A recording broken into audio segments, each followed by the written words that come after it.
Hello guys, good morning. Welcome back to my channel Priyanka lifestyle. Guys, তোমরা সবাই কেমন আছো এই গরমে? আমি তো মোটামুটি ভালো আছি। ভালো থাকতে হবে না? দেখো না কি এসছে আমার ঘুম ভাঙাতে। তোমাদের মনে হচ্ছে না এই বাচ্চাটা কে? বাচ্চাটা হচ্ছে আমার বোনের ছেলে। আরে হ্যাঁ হ্যাঁ, আমার বোনের ছেলে, মানে বোন হচ্ছে আমার কাকুর মেয়ে, তার ছেলে। এ যখনই এখানে আসে সকালবেলা আমার ঘুম ভাঙানোর জন্য চলে আসে। এ যখন ছোট ছিল, ছোটবেলা থেকেই আমার কাকু কি করে, সকালবেলা আমার কাছে দিয়ে যায়। আগে তো ছোট ছিল, শুয়ে থাকতো, এখন আর শুয়ে থাকে না, প্রচুর দুষ্টুমি করে। কি কিউট না? তারপর উঠেই ফ্রেশ হয়ে নিলাম, আর দেখতেই পাচ্ছ আমি খেতে বসে পড়েছি, কারণ প্রচুর গরম পড়েছে, যার জন্য সকালে ছিল পান্তা ভাত, আলু ছোলার ভাজা, যেটা আমার প্রচুর খেতে ভালো লাগে। খেয়ে দিয়ে উঠেই আমাদের এখানে পুজো হচ্ছে, আমি সেখানে চলে এসেছি। দেখতে পাচ্ছ কি পুজো হচ্ছে? হনুমানজির পুজো হচ্ছে। তারপর তো সবাই মিলে ঘর তুলতে যাওয়ার জন্য বেরিয়ে গেল, আর আমি ভিডিও করিনি তখন। তারপর বাড়ি চলে এলাম। এসেই কি করলাম, আগে আমি আমার জামাটা নিয়ে বসে পড়লাম, কারণ আমি পিসির বাড়িতে মেলা দেখতে গেছিলাম, সেখানে আমার জামাতে চুইংগাম লেগে গিয়েছিল, তার জন্য আমার প্রচুর খারাপ লাগছিল। আমার সাথে আরো একটা খারাপ জিনিস হয়ে গেছে, এই ভিডিওটা দেখলেই বুঝতে পারবে। আর এই হ্যাকটা আমি ইউটিউবে দেখেছিলাম, যার জন্য আমি ট্রাই করছি যদি উঠে যায়। আমার আগেও অন্য ড্রেসে লেগেছিল, কিন্তু আমি সেগুলো ওঠাতে পারিনি, আর সেগুলো খুব খারাপ একটা দেখাচ্ছিল। বরফের ওপর আমি জামাটা রেখে দিয়েছিলাম, আর যেই জায়গায় চুইংগাম লাগা ছিল আমি তার উপরেও কিছুটা বরফ দিয়ে দিলাম। আমার তো বিশ্বাসই হচ্ছিল না প্রথমে যে এই হ্যাকটা কাজ করবে, কিন্তু খুব ভালোভাবে কাজ করেছে। তোমাদের এইরকম প্রবলেম হলে ট্রাই করে দেখতে পারো। তোমরা কি ভাবছো আমি জঙ্গলের মধ্যে কোথায় যাচ্ছি? দাঁড়াও দাঁড়াও বলছি, আমি জঙ্গলের মধ্যে যাচ্ছি হলুদ তুলতে, কারণ হলুদ মেখে একটু ফর্সা হতে হবে না, তার জন্য। আর একটা প্রোগ্রাম আছে, কিন্তু শুধু এই পুজোটা নয়। আমি কাটারি নিয়ে ক্যারাটে দেখার চেষ্টা করলাম একটু, কিন্তু ওটা আমার কাজ নয়, যার জন্য আমি আমার কাজে লেগে পড়লাম হলুদ তুলতে। এখানে আমাদেরই হলুদ চাষ করা হয়েছে, আমাদের বাড়ির মতো অল্প একটু। এখানে দেখো কত আগাছাতে ভর্তি হয়ে গেছে, আর আগে এখানে না প্রচুর সর গাছ ছিল। ছোটবেলা থেকে এখানে দেখতাম কেউ চাষ টাস করতো না, আর এখন দেখি টুকটাক সবাই চাষ করে। হলুদ নিয়ে বাড়ি চলে এসেছি, আর কি নিম পাতা তুলতে গেলাম, নিম পাতা কিছুটা তুলে নিলাম, নিয়ে বাড়ি চলে এলাম। এই যে একে দেখো, এ সারাক্ষণ আমাদের এইখানে উঠোনের সামনে শুয়ে থাকে। এ শুধু নয়, এর আরেকজন সঙ্গীও সারাক্ষণ শুয়ে থাকে।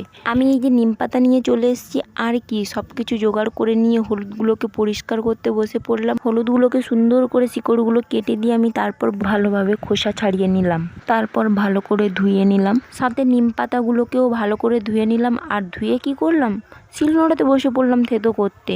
এইটুকু হলুদ না মিক্সিতে ব্লেন্ড করলে প্রবলেম হতো না, তার জন্য আমি কি করলাম, শিলনোড়া নিয়ে বসে পড়লাম। তাও কি শিলনোড়াতেও ভালোভাবে ব্লেন্ড করতে পারিনি, কিন্তু মোটামুটি কাজ চলে যাওয়ার মতো করে নিলাম। আর দেখো আমি এখানে হাতে লাগিয়ে নিচ্ছি, পুরো ভালোভাবে মেখে নিয়ে মুখে লাগাতে গেলাম। আর মুখে লাগাতে গিয়ে তোমাদেরকে একটা জিনিস দেখালাম, দেখো আয়নার মধ্যে কার ছবি, পুষ্পা। এগুলো হচ্ছে আমার ভাইয়ের কাজ। চকলেট খেয়ে স্টিকারগুলো নিয়ে এসে আয়নার মধ্যে, টেবিলের মধ্যে যেখানে সেখানে মেরে দেয়। আমি না তখন মজা করে বলেছিলাম ফর্সা হওয়ার জন্য, কিন্তু তেমন কোনো ব্যাপার নেই। আমার না প্রচুর অ্যালার্জি বেরিয়ে গেছে, যার জন্য আমি হলুদ আর নিম পাতা বেটে লাগাচ্ছিলাম।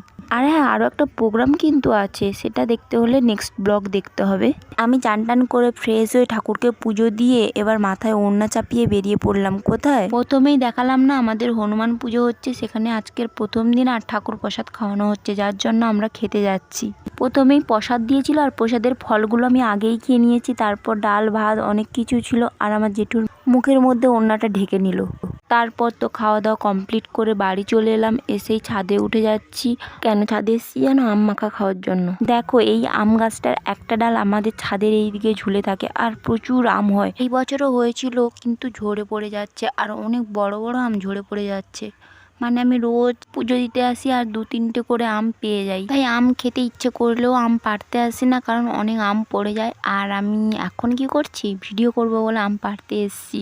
আর এসেই দেখো একটা বড় আম পেড়ে নিয়েছি। এখন চলো আম মাখাটা করে নিই। আমার সাথে আমার জেঠুর মেয়েও চলে এসছে আম মাখা খাওয়ার জন্য। আম মাখা শুরু করার আগে আমটাকে ধুয়ে পরিষ্কার করে নিতে হবে না, তার জন্য সবকিছু শুরু করে দিলাম। কেটে খোসা ছাড়িয়ে নিলাম, আর ভেতরটা দেখো এখনো শক্ত হয়নি। এই আমগুলো না লম্বায় অনেকটা বড় হয়। সরু সরু করে কেটে নিলাম, তারপর লঙ্কা গুঁড়ো আর লবণ মিশিয়ে দিলাম ভালো করে। আর কেমন হয়েছে দেখতে দেখো, খুব সুন্দর হয়েছে না দেখতে? জিভে জল চলে আসছে দেখলেই। তোমাদের কাদের এরকম ঝাল ঝাল আম মাখা খেতে ইচ্ছে করছে? কমেন্টে একটু হাই করো।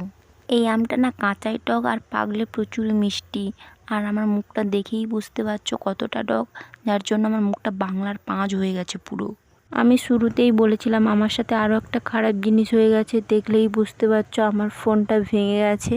এত গরম পড়েছে যে দুপুরে ফোন প্রচুর পরিমাণে গরম হয়ে যায়, যার জন্য আমি কভার খুলে দিই। আর দুপুরবেলা আমি আম মাখার ভিডিও করছিলাম আর তখনই হাত থেকে ফোনটা পড়ে গিয়ে ক্যামেরাটা ভেঙে গেছে। খুব খারাপ লাগছিল, কিন্তু কি আর করার, যাই হোক। আর আমরা সবাই মিলে ঘোড়া রেস দেখতে চলে এসেছি। আমি যেই আমার জেঠুর মেয়ের দিকে ক্যামেরাটা করলাম আর ও তো পোস্ট দিতে একদম রেডি হয়ে গেছে। এত রোদ ছিল যে মাঠে, আমি মাঠের মধ্যে বসে একটু বরফ খাচ্ছিলাম।